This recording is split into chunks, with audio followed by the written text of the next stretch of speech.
اس کیفیت کے ساتھ نماز پڑھنے کا معمول بنے گا تو آہستہ آہستہ اس پوزیشن کی طرف جائیں گے جہاں نماز کے قیام کی بات ہے، نماز کا قائم ہونا ہے۔ اور آپ جانتے ہیں، بچے، چھوٹے چھوٹے بچے بھی جانتے ہیں، نماز کی بڑی تلقین ہے۔ نبی اکرم صلی اللہ علیہ وسلم نے فرمایا کہ الصلاۃ عماد الدین، نماز دین کا ستون ہے۔ پنجابی میں جسے کہتے ہیں نماز دین کا تھم، سینٹرل پلر۔ کہیں آپ نے فرمایا کہ الصلاۃ معراج المومنین، نماز مومنین کی معراج ہے۔ کبھی موقع ملے نا زندگی میں، کبھی موقع ملے تو یکسو ہو کر آنکھیں بند کر کے ذرا خیال کیجیے گا کہ معراج کیا ہے۔ نبی رحمت صلی اللہ علیہ وسلم جب معراج کے لیے تشریف لے گئے تو کیفیت کیا ہوگی؟ جب نبی رحمت صلی اللہ علیہ وسلم آسمانوں کی بلندیوں کو طے کرتے ہوئے تمام ملائکہ بشمول جبریل امین کو پیچھے چھوڑتے ہوئے آگے تشریف لے گئے، قاب قوسین او ادنا کی بات رہ گئی، 2 کمانوں یا اس سے بھی کم فاصلہ رہ گیا۔ فَأَوْحَى إِلَىٰ عَبْدِهِ مَا أَوْحَىٰ، تب اللہ رب الکریم نے وحی فرمائی اپنے اس محبوب بندے کی طرف جو اس نے فرمائی۔ ذرا تصور کر کے کبھی دیکھیے گا، کبھی اس لذت کو محسوس کیجیے گا، جب کبھی رب کی توفیق دے اس کو ذرا سوچیے گا کیا کیفیت ہوگی۔ اس خالق و مالک کائنات نے رحمت للعالمین پر کیا کیا انعامات کیے ہوں گے، ان انعامات کی ایک جھلک ایک حدیث مبارکہ میں ہے۔ آقا علیہ الصلوۃ والسلام فرماتے ہیں کہ اللہ معطی وانا قاسم، اللہ رب الکریم عطا کرتا ہے، اللہ رب الکریم مجھے عطا فرماتا ہے اور میں اس کو تقسیم کرتا ہوں۔ اور تقسیم کرنا کس لیول کا ہے؟ رب کائنات نے اس کا اظہار یوں فرمایا وَمَا أَرْسَلْنَاكَ إِلَّا رَحْمَةً لِّلْعَالَمِينَ، اے محبوب کریم علیہ الصلوۃ والتسلیم، ہم نے تو آپ کو تمام جہانوں کے لیے رحمت بنا کر بھیجا ہے۔ وہ جو نہ تھے تو کچھ بھی نہ تھا، وہ جو نہ ہو تو کچھ بھی نہ ہو، جان ہے وہ جہان کی، جان ہے تو جہان ہے۔ کیا کچھ رب کریم نے عطا فرمایا، کبھی تصور کریں۔ اور پھر نبی اکرم صلی اللہ علیہ وسلم نے اس عطائے الہی کو مخلوقات الہیہ میں تقسیم فرمایا۔ کہاں کہاں تقسیم پہنچی؟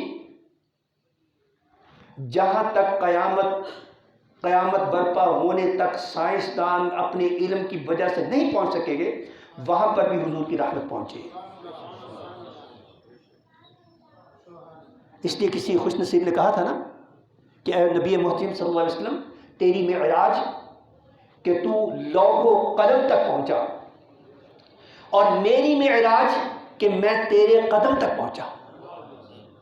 تو آقا علیہ الصلوۃ والسلام نے فرمایا کہ یہ نماز جو ہے نا، الصلاۃ معراج المومنین، نماز اہل ایمان کی معراج ہے۔ مگر یہ بنتی کب ہے؟ جب نماز قائم کی جائے۔ اور اس کی ایک جھلک رب نے ارشاد فرمایا کہ ان الصلاۃ تنہی عن الفحشاء والمنکر، یقین کرو کہ نماز بے حیائی سے اور برائی کے کاموں سے منع کرتی ہے، روک دیتی ہے۔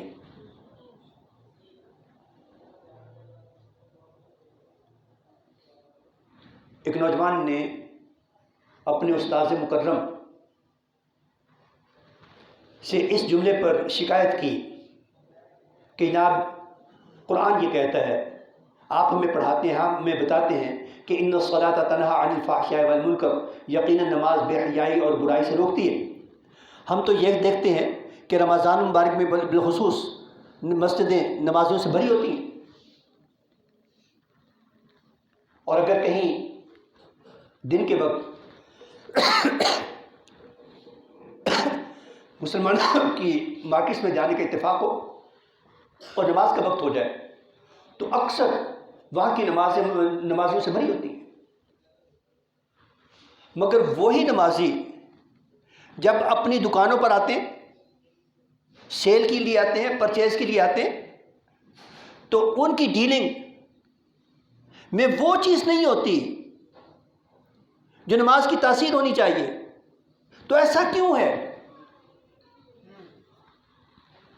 حضرت انس رضی اللہ تعالیٰ عنہ کہتے ہیں کہ نبی رحمت اللہ مجسم صلی اللہ علیہ وسلم کے ساتھ ایک نوجوان صحابی کی شکایت کی گئی کہ یا رسول اللہ صلی اللہ علیہ وسلم، فلاں صحابی ہے، وہ نمازیں بھی پڑھتا ہے اور برے کام بھی کرتا ہے،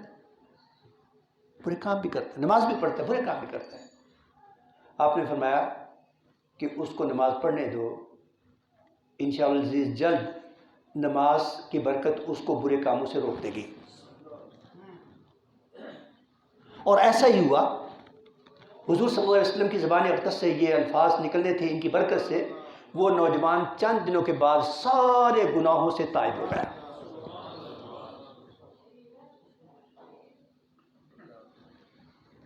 اور جب نوجوان نے اپنے استاذ گرامی سے یہ شکایت کے انداز میں بات کی کہ جناب لوگ نماز بھی پڑھتے ہیں، جھوٹ بھی بولتے ہیں، نماز بھی پڑھتے ہیں، ہیرا پھیری بھی کرتے ہیں، نماز بھی پڑھتے ہیں، کم تولتے ہیں، دھوکہ دیتے ہیں، وعدہ خلافی کرتے ہیں، یہ سب کیا ہے؟ جبکہ قرآن یہ کہتا ہے کہ ان الصلاۃ تنہا عن الفحشاء والمنکر۔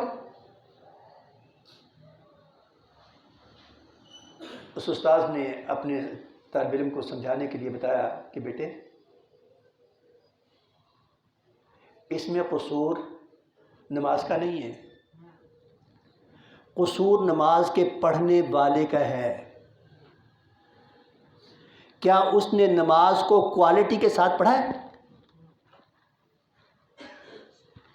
اس کی کوالٹی پر توجہ دی ہے؟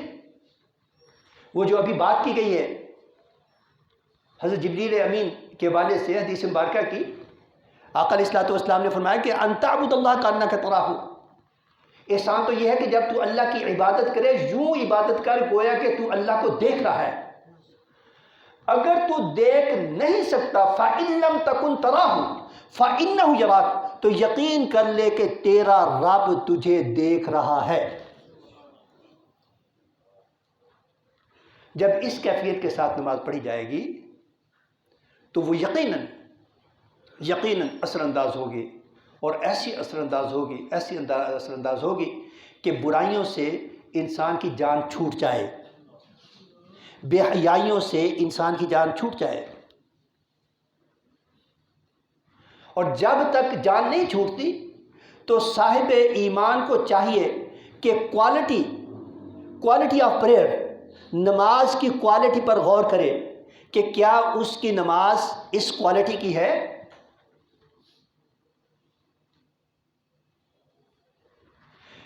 جب وہ خود سے اپنی نماز کا غیر جانبداری کے ساتھ جائزہ لے گا تو اس کو پتہ چلے گا، اس کو یقین ہوگا کہ واقعتاً اس کی نماز اس کوالٹی کی نہیں۔ جب وہ اپنی نماز کو کوالٹی کی طرف لے جائے گا تو پھر اللہ رب الکریم کا یہ وعدہ سچا ہوگا، وَمَنْ أَصْدَقُ مِنَ اللَّهِ قِيلًا، اور اللہ سے زیادہ سچی بات کسی اور کی نہیں ہو سکتی۔